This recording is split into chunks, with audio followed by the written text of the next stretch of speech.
और अब के बार के चुनाव में आप इस बात का ध्यान रखिए कि जो लोग गैट करार का विरोध करते हैं, जो मल्टीनेशनल का विरोध करते हैं, जो विदेशी कंपनियों का विरोध करते हैं, भारत के शेतकरी समाज को समृद्ध बनाना चाहते हैं, खेती को संपन्न बनाना चाहते हैं, उन्हीं को वोट करिए।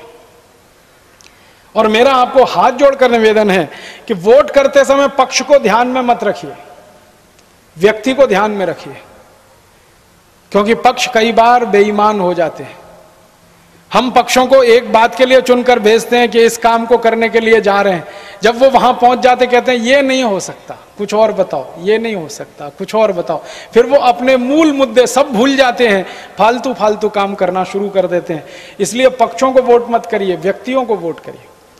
कोई बहुत अच्छा कामदार है, कोई बहुत अच्छा खासदार है, लेकिन उसका पक्ष खराब है, तो भी आप उस आमदार और खासदार को वोट करिए, क्योंकि पक्ष को आपने अगर वोट किया तो पक्ष तो नागनाथ और सांपनाथ हैं, दोनों ही डसेंगे, चाहे जिससे डसवा लो अपने आप। आजादी के 60 साल में यही हुआ है।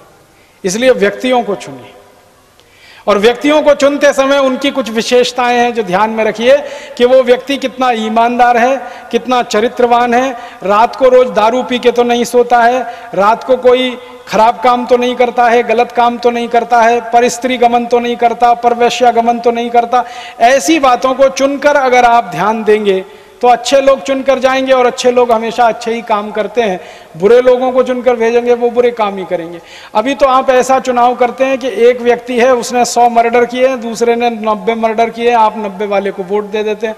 वो 90 वाला जब चुनकर जाता है तो वो 150 मर्डर करा देता है, वो उसका बाप निकलता है पिछले वाले का।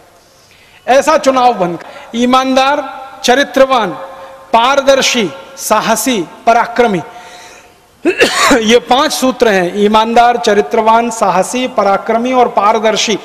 ऐसे गुण जिसमें भी हैं वो सबको चुनवाकर संसद में भेजना, लोकसभा में विधान के मतदान के समय ध्यान दीजिए वोट देते समय ऐसे व्यक्तियों को जो विदेशी कंपनियों का बहिष्कार करते हो, गैट करार को रद्द कराने की बात करते हो, अंग्रेजों के जमाने के बनाए हुए कानूनों को खत्म कराने की बात करते हो, उसके आधार पर आप वोट। पुढ़ारी जो नेता WTO की खिलाफत नहीं करते, जो WTO को रद्द करने की बात नहीं करते, उन सब पुढ़ारियों को इस बार के चुनाव में सबक सिखाएंगे। आप एक ही बात तय कर लो, उसके बाद सब ठीक हो जाएगा इस देश में।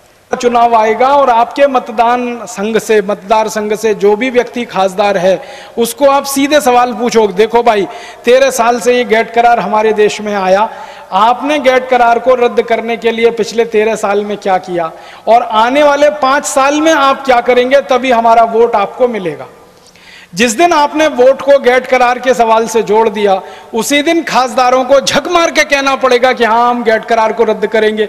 अगर तुम रद्द करोगे तो स्टाम्प पेपर पर लिख के दो, पूरे पब्लिक के सामने घोषणा करो कि मैं लोकसभा में जाने के बाद गैट करार को रद्द कराने के लिए काम करूंगा।